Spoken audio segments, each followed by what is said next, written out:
I want you guys to keep in mind this idea of the negative narrative and how it creeps in and it changes what we feel and what we do. And instead of having a negative mindset, think in your head, this is supposed to be fun, this is practice, or one narrative that really speaks to you, that's going to help you to get your focus in the right place. So focusing on one or two things that you like about your painting can really help you to be in the right space. And because we're going to paint one object 3 times, it does help create a sense of proficiency, and you feel like you're starting to understand how to paint that object. All right, so we're going to paint our 3 flowers with a number 12 round brush. So I'm just going to dip into, do some purple, and I'm just kind of mixing some stuff together, whatever I have on here. I'd like it to be a little bit more reddish purple, so just adding a little bit of that in there. And we're just going to do a simple loose flower. So I might leave a little space in the middle for that center part. I like to dip and squeegee off some of the water and just create some value difference here for some of these. And then we're just arcing them around like that. When you do your florals and your petals, you can start from the middle and go out, or you can go from the out, work your way in. Just depends on what kind of a look you want. I'm going to take off some of the paint, and I'm just swooping in, but it doesn't matter how your flower looks. It just needs to look unique to you. So there's our first one there. Rinsing that brush, I'm going to grab this lovely orangey red color. I love it. And that's going to go in the cool. I always forget sometimes, where's my cool, where's my warm? Or I just start dipping everywhere. So same thing, from pressing outward. And then I like to swoop it, swooping out. And we can swoop in. This is just a C-curve shape, just like that. Very simple dipping into the wrong one. It's okay, we're not looking for perfect. And as you're doing this, be very aware of your narrative. What is the story in your head right now?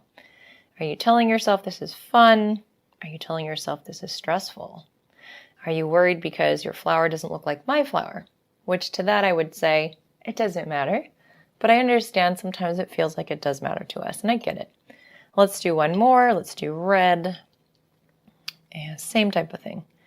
So we're doing this flower 3 different ways in the fact that we will be changing up how the final results are, the decorations, the details. All right, so I'm going to dip in here. So reminding yourself this is supposed to be fun. This is fun. And with every brush stroke, you are getting better. Okay, if you can remember that, you're going to be in a good space. Little petal right there. So I've got my 3 florals here. Some of them are kind of wonky. That's okay. But what we're going to do now is add in our stem. So I've got a really skinny number 2 round brush. And I'm dipping right into my green. So for this one, we're just going to go straight down stem. It's okay if it bleeds here. We're letting go of what we want it to be.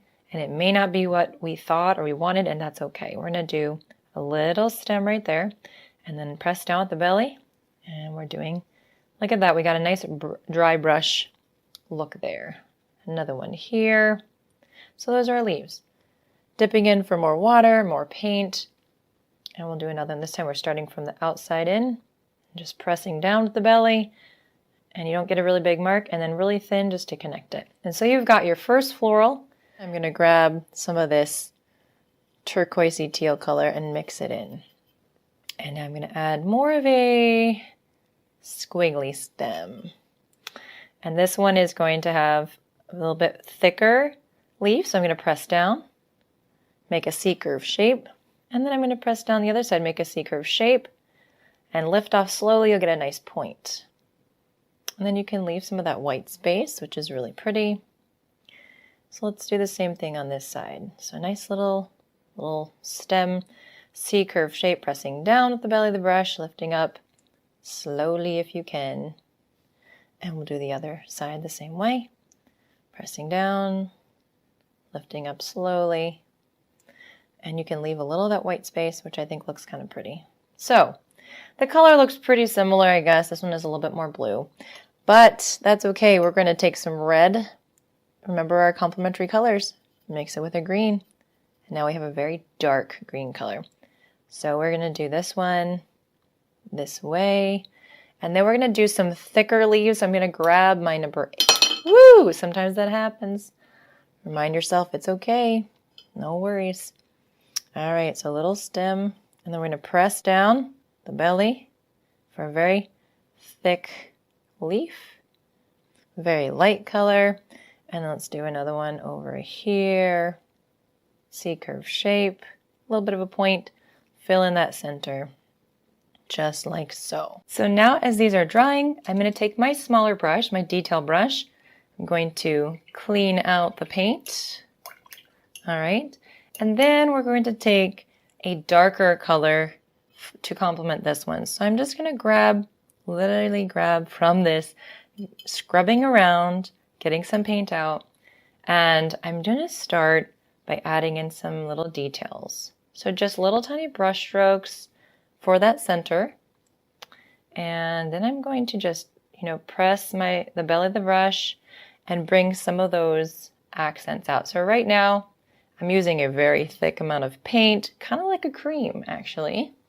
So it moves a little bit with my brush. It's not too thick like a butter where I can't spread it, but it's not, if I were to move the palette, that paint is not moving around. So it's not a milk.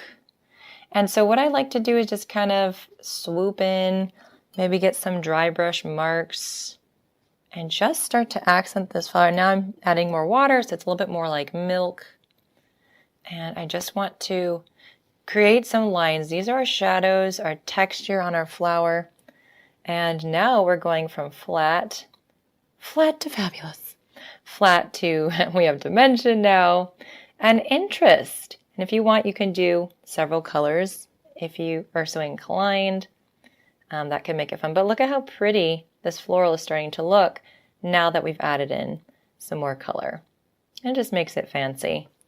All right, so that one is getting the 3-dimensional treatment. This one is not, but we're going to make the center pretty.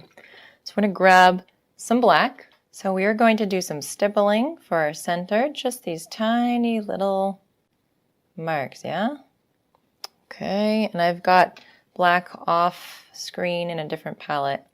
I can't fit all the colors I need in this one, just the most vibrant and beautiful.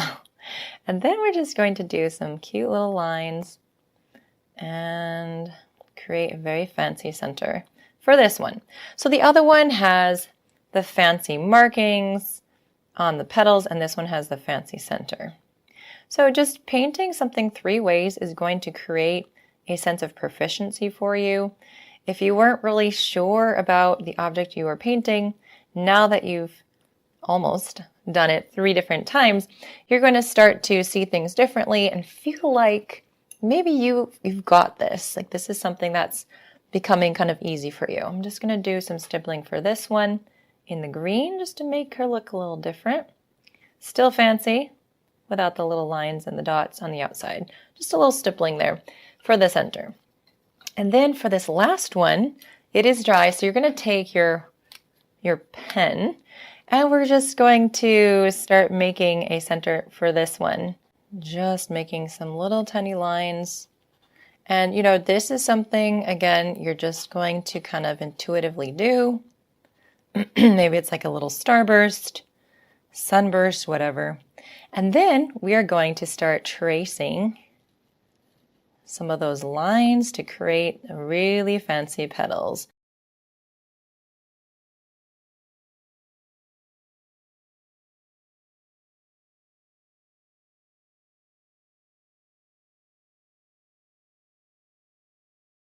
And if you're not painting fast, that's okay. If you're painting slower or really fast, it's okay. If you're not used to painting fast, just slow it down.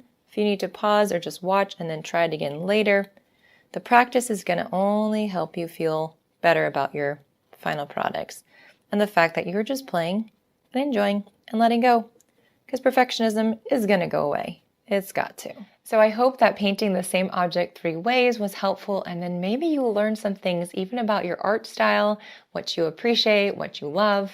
In the next video, we're going to talk a bit about finding joy in our artwork, not just staying calm and having positive thoughts, but finding that excitement and that pleasure in our painting experience. And we're also going to be talking about playing with vibrant colors.